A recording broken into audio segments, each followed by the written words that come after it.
গাজীপুরের শ্রীপুরে এক শিক্ষার্থীর ছুরিকাঘাতে মাদ্রাসার ৫ শিক্ষার্থী আহত হয়েছে। এদের মধ্যে ৩ জনকে উন্নত চিকিৎসার জন্য ঢাকায় পাঠানো হয়েছে।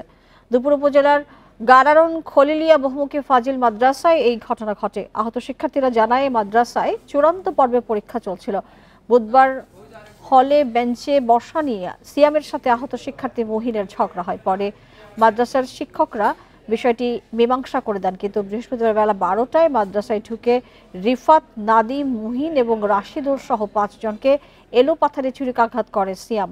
আহত অবস্থায় তাদের উদ্ধার করে শ্রীপুর উপজেলা স্বাস্থ্য কমপ্লেক্সে নিয়ে গেলে চিকিৎসক নাদিম, মুহিন এবং রিফাতকে উন্নত চিকিৎসার জন্য ঢাকায় পাঠানো হয়। বিষয়টি তদন্ত করে আইনগত ব্যবস্থা নেওয়ার কথা জানিয়েছে পুলিশ। এই ঘটনার পর এলাকাবাসী এবং শিক্ষার্থীদের মাঝে আতঙ্ক বিরাজ করছে। নামছি পরে এরা আর কি হেডাকে সবাই খাইছি দিয়ে আঘাত করতেছে। আমি নামছি, আমি সাইকেল দিছি, পরে এরা বলছে যে আমিও লগে আছি। পরে আমার আগে এরাও ফার্মাস, পরে আমি পরে গেছি গা, পরে হেরা আমার দুইটা হাসপাতাল আনছি। বারে হারতে পরে হেরা ছুরিতে আঘাত মারবো, ইয়া করবো, আমরা চাই না এটা। এটা হুজুররা, এরা যারা হুজুর আছে, ছাত্র ছাত্রী আছে, হ্যাঁ দেখে শোনা দরকার।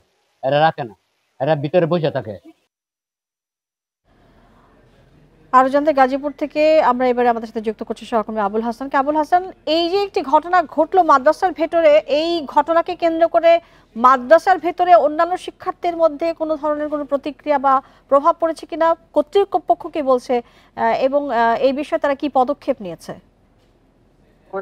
দেখুন, যে ঘটনাটি ঘটেছে আজ দুপুর ১২টার দিকে এখানে বর্মি ইউনিয়নের যে এখানে মাদ্রাসাটি রয়েছে, কারারন খলিলিয়া দাখিল মাদ্রাসা, সেই মাদ্রাসায় এখানে যে অভিযুক্ত শিক্ষার্থী সিয়াম, গতকাল তার সঙ্গে তার ১০ম শ্রেণীর এক শিক্ষার্থীর ঝগড়া হয় বেঞ্চে বসাকে কেন্দ্র করে, এবং এর জের ধরে আজকে সেই অভিযুক্ত সিয়াম বাড়ি থেকে ছুটি নেয়। আমরা এখানে শ্রীপুর থানার ওসির সঙ্গে কথা বলে যেটি জেনেছি যে আজকে কিন্তু ৯ম শ্রেণীর কোনো পরীক্ষা ছিল না, শুধু ১০ম শ্রেণীর পরীক্ষা ছিল, এবং গতকাল ১০ম শ্রেণীর শিক্ষার্থীদের সাথে এই সিএমের ঝগড়া, এর জেরেই কিন্তু সিএম আজকে গোপনে ছুরি নিয়ে বাড়ি থেকে যান সেই মাদ্রাসায়, এবং মাদ্রাসা একজন শিক্ষার্থী কি করে ছুরি নিয়ে প্রবেশ করলো, এই বিষয়ে সেখানকার শিক্ষক বা প্রিন্সিপালের জবাব কি আসলে?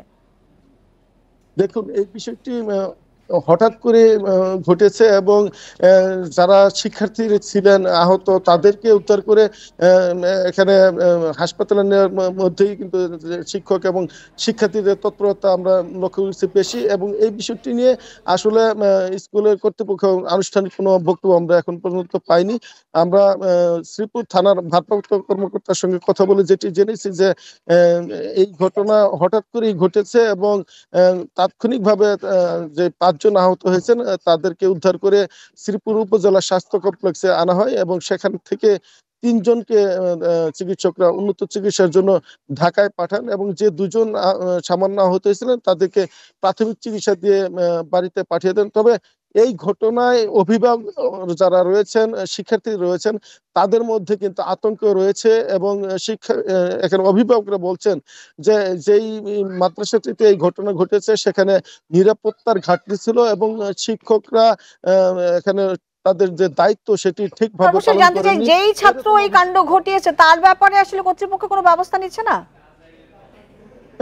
বিষয়টি নিয়ে এখন পর্যন্ত তারা কোনো সিদ্ধান্ত নেই, যেহেতু গতকাল এই বিষয়টি নিয়ে ঝগড়ার পরে শিক্ষকরা যে অভিযুক্ত শিক্ষার্থী এবং যার সঙ্গে ঝগড়া হয়েছিল তাদের সাথে বসে বিষয়টি কিন্তু গতকাল মীমাংসা করে দেন। তবে আজকে যে ঘটনাটি ঘটেছে এই বিষয়টি কিন্তু শিক্ষকরা আগ থেকে আঁচ করতে পারেনি, হঠাৎ করে এই ঘটনাটি ঘটে যাওয়ায় এখন শিক্ষকরা যে ব্যবস্থাটি নেবেন সেই বিষয়টি নিয়ে তারা কিন্তু এখনো কোনো মন্তব্য করেনি। আমরা যেটি ধারণা করছি যে হয়তো এই বিষয়টি নিয়ে যে মাদ্রাসার যে গভর্নিং বডি রয়েছে এখানে শিক্ষক যে প্রতিনিধি রয়েছে, অভিভাবক প্রতিনিধিরা রয়েছেন, তাদের সঙ্গে হয়তো আলাপ আলোচনা করে এই বিষয়টি নিয়ে তারা চূড়ান্ত সিদ্ধান্ত নেবেন।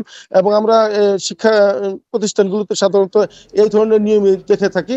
এবং আজকে আমরা এই বিষয়টি নিয়ে শিক্ষক প্রতিনিধি বা কোনো শিক্ষকের সঙ্গে কথা বলতে পারিনি, যেহেতু ঘটনাটি দুপুরে ঘটেছিল। এরপরে কিন্তু মাদ্রাসার মধ্যে আসলে কাউকে পাওয়া যায়নি। যারা ছিলেন তারা জি হাসপাতালে আবুল হাসান, আছেন। বুঝতে পেরেছি। আপনার সমস্ত তথ্য দেবার জন্য আমাদেরকে ধন্যবাদ আপনাকে।